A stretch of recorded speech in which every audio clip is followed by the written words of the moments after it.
Hello, friends. This is Dave Hurwitz, executive editor at ClassicsToday.com, here with Finster. Hey, honey. How you doing? Yes, she decided to pop up and hang out, at least for a while. She probably won't stay for all that long, but you never know. Here with another Bertini Mahler Fifth. Now, as you may know, Gary Bertini is a splendid Mahler conductor. He did the complete cycle for Warner with Cologne Radio, or WDR, whatever it was called. I mean, Cologne Radio Symphony Orchestra. Very, very, very fine Mahler cycle. Really the best in terms of consistency overall, work to work. It's terrific. It's absolutely terrific. And he then redid some of it, or a lot of it, in Japan. I mean, there's bits of Bertini Mahler dripping around all over the place. But that's the cycle. And of course, Warner treated it as they typically treat everything, or EMI. They made it. They issued it. They didn't pay for it because it was done by the WDR radio. Then they deleted it, and that's where things remain.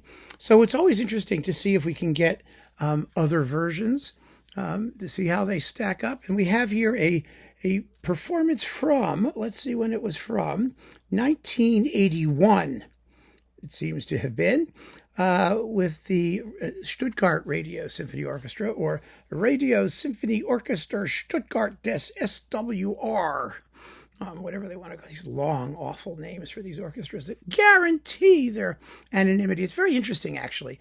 The radio orchestras, especially in Germany, have these like crazy long names, and also in Italy, Orchestra Sinfonica di Milano Giuseppe Verdi, like they name it after a famous person. Ooh, sorry about that.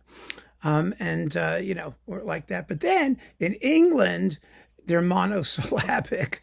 They've reduced everything to, like just one or two syllables, perhaps because, what my veterinarian said, when you have a dog, don't ever have a name that's longer than one or two syllables because the dogs won't be able to respond to it. Like Finster, which works, actually. Hey, Finster. Yoo-hoo, Finster. Hey, there we go. Hi, Finster. See, sort of works. Anyway, what that says about British audiences, I'm not going to say, but you have like Halle, or, anyway, that's neither here nor there, is it?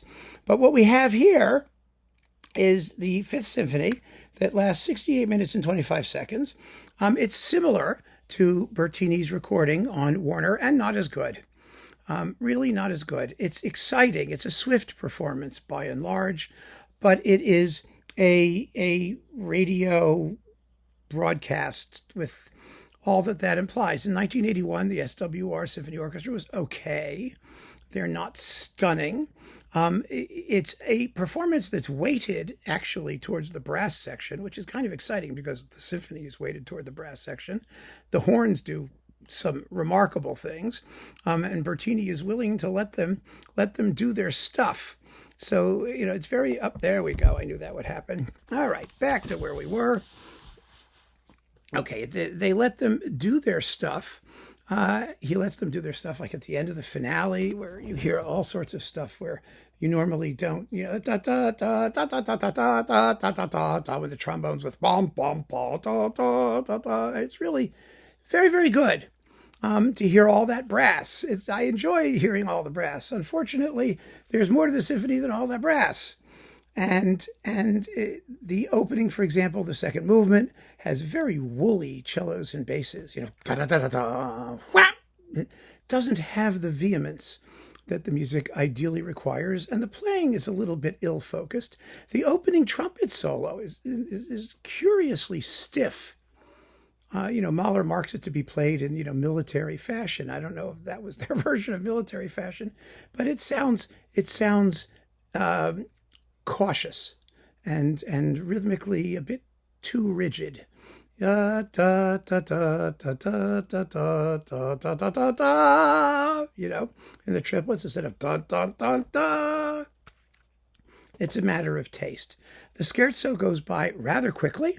I like that. I mean, it's 16 and a bit minutes. It's not exactly, slow poke. We're not talking a speed demon, but the performance is swift everywhere. But in the Adagietto is over 11 minutes. It's quite slow, and the strings just don't have that warmth that the piece ideally needs to sustain it. It's okay. Like I said, it's all okay. The finale is very exciting. It's a very quick finale. It's what, 13 minutes and a bit. Usually it takes 15, 16 minutes or more. So that's exciting, and I like the finale to like have that kind of finale energy. I mean, it's marked allegro, just plain allegro. So I enjoyed that. But when we get to the very end, to the chorale, it's a little bit held back. Just a little bit. The closing bars, just a tad measured. I don't know.